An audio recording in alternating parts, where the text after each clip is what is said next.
शेषनागाच्या मस्तकावर तरलेली नसून शेतकरी, गोरगरीब, कष्टकरी व मजुरांच्या तळहातावर तरलेली आहे। हे जगाला संदेश देणारे साहित्य सम्राट लोकशाहीर अण्णाभाऊ साठे यांच्या जयंतीनिमित्त विनम्र अभिवादन। व्यासपीठावरील सर्व मान्यवर व विद्यार्थी मित्रांनो, सर्वांना मनापासून या जयंतीच्या हार्दिक शुभेच्छा देतो। देश के लिए जिन्होंने विलास को ठुकराया था, देश के लिए जिन्होंने विलास को ठुकराया था, गिरे हुए को जिन्होंने स्वाभिमान सिखाया था, जिसने हम सबको तूफानों से टकराना सिखाया था, देश का वो अनमोल दीपक जो अण्णाभाऊ साठे कहलाया था, देश का वो अनमोल दीपक जो अण्णाभाऊ साठे कहलाया था। या ओळीप्रमाणे अण्णाभाऊ एक महान व्यक्तिमत्व होतं। 1 ऑगस्ट 1920 रोजी सांगली जिल्ह्यातील वाळवे तालुक्यातील वाटेगाव या ठिकाणी त्यांचा जन्म झाला।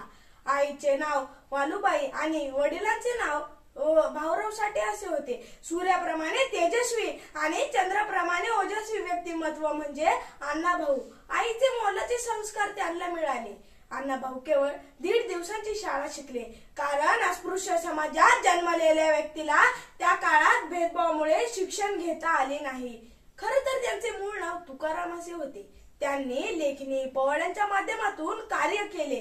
त्यांनी ज्याप्रमाणे जिजाबाईंनी शिवरायांना रामायण, महाभारत यांच्या कथा सांगितल्या, त्याचप्रमाणे वालुबाईंनी अण्णाभाऊंना लहुजी वस्ताद, वीर सतुपिराजी, फकीरा यांच्या कथा सांगितल्या व तसेच संस्कार दिले। त्यामुळे पुढे जाऊन अण्णाभाऊ एक महान कादंबरीकार झाले।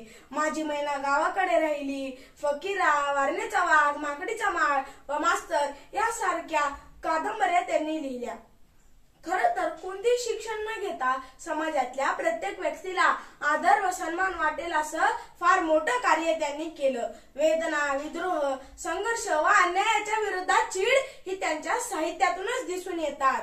प्रत्येक माणसाला माणूस म्हणून जगण्याचा अधिकार मिळावा म्हणून अण्णाभाऊंनी तो लढा दिला।